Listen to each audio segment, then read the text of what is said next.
We've talked a lot about how expansive the model railroading hobby is, but I've never really given guidance on things that you should try and do yourself versus things that you should maybe save up a few bucks and buy a commercially available product.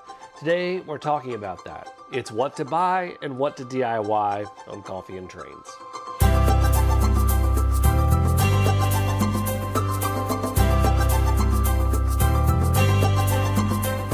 Welcome everybody to another edition of Coffee and Trains. Before we begin, I am drinking Hunter Brothers Coffee, a retired veteran-owned company, Colombian Supremo out of Elwood City, Pennsylvania. And it is very delicious, and as always, I take it black with 2 sugars. Now, before we get into this, I want to specify that you can literally DIY almost everything in this hobby. There are people who hand lay their track in this hobby. There are people who literally build their own locomotives at certain scales in this hobby. You can literally do anything in this hobby, but there is a learning curve to all of this. So what I wanted to do was break this out into 3 different sections. The first one is you should definitely try to DIY this. The second one is maybe DIY. Maybe if you're not sure, go ahead and buy something commercially available. And the one is you should probably buy something that's commercially available. So let's go ahead and dive right in. I'm going to start with things that you should definitely try to DIY. And first is probably the most obvious one, scenery and scenic materials. You can make so many different things with materials that you can find at almost any general store type, like a Walmart or a Dollar General. You can make a lot of scenery materials with the stuff that you can find there, especially the dollar store. And you know I love my dollar store finds.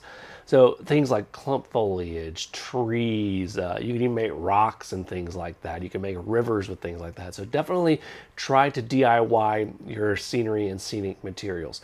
The second thing I'm gonna say you should definitely try to DIY are your basic structures. I'm not talking about the high detail centerpiece ones that you're gonna show off to your friends. I'm talking about the basic background structures, things like large modern warehouses, things that are very low detail and monolithic.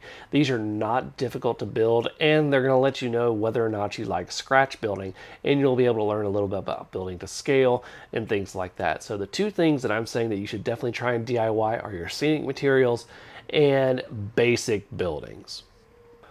All right, on to the maybe category. Maybe DIY, maybe buy a commercially available product. And I'm going to start off with the one that's similar to one that you should DIY, which is your structures. And I'm talking about your detailed structures, not your base structures like we talked about before, but ones you're going to see in the foreground, the ones that are going to be most heavily scrutinized. So things like your main streets in your towns, your industries that are on the edges of the layouts, things like that, things that are going to have a lot of activity around them and a lot of people looking at them. If you're unsure of building and scratch building and your abilities, you may want to consider buying a kit or a pre-made building. There are tons of people who scratch build all their buildings and they look great. Vinny, aka BNSF6951, he is a really great scratch builder. He's scratch built the majority of the buildings on his layout. I will link his channel right up here as well as in the description below so you can check him out.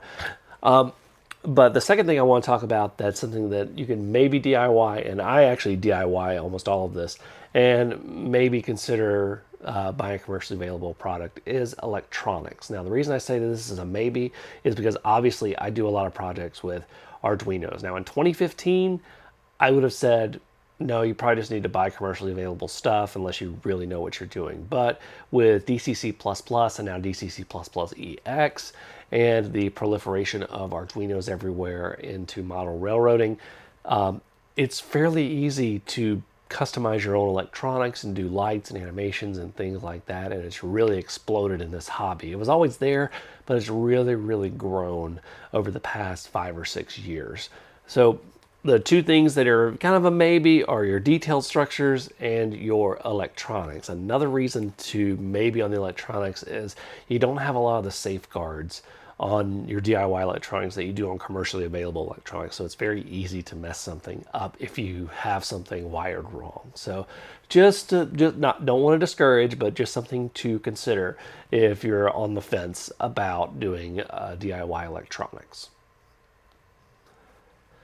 Okay, Now for my, you should probably go out and buy it versus trying to DIY it. Now that being said, there are people who DIY these as well. And with the advent of 3D printing, it has become a lot easier. I have a little slogan: if it rides on the rail, buy or fail. And what that means is basically anything that rides on the rails, your rolling stock, your locomotives, I would just buy it. Now, there are people who can build these things and are very good at building these things, and it's extremely impressive. But whether you're buying a kit to build or things like that, I highly recommend buying versus building your own. And if you're going to build your own, at least buy the trucks and everything that's in contact with the rails so that you know you're going to be at the proper gauge and everything's going to be the proper size and you're not going to have a lot of derailments or anything like that. So there are standards, at least here in the US, it's the NMRA standards. There are other standards that you want to make sure you adhere to, and the easiest way to do that is to buy commercially available products.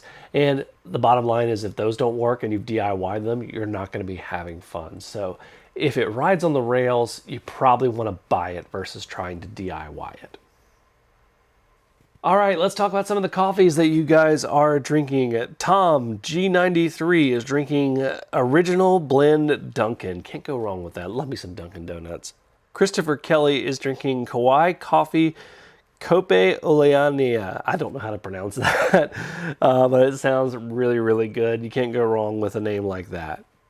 David F. says he's drinking a breakfast blend with some sweet flavored coffee mix with lots of sugar. See, I'm not the only one who enjoys sugar in their coffee because all of you guys love your black coffee. Last but not least, White River Line is drinking Heart of Darkness from Bones Coffee. And he says that they mail order it all the way from Cape Coral, Florida. So thank you guys so much for telling me which coffees you're drinking. Thank you so much for watching.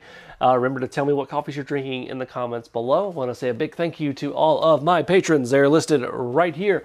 You can become a patron for as little as $1 a month. A lot of cool things going on over there. They get to see sneak peeks of what's coming on in the future. Plus, if you're at the $5 a month level, you get a model of the month if you have a 3D printer that you can print and download yourself. So thank you guys so much for watching. Until next time, I'm Jimmy from the DIY and Digital. Stay safe, be kind, drink some coffee, and happy railroading.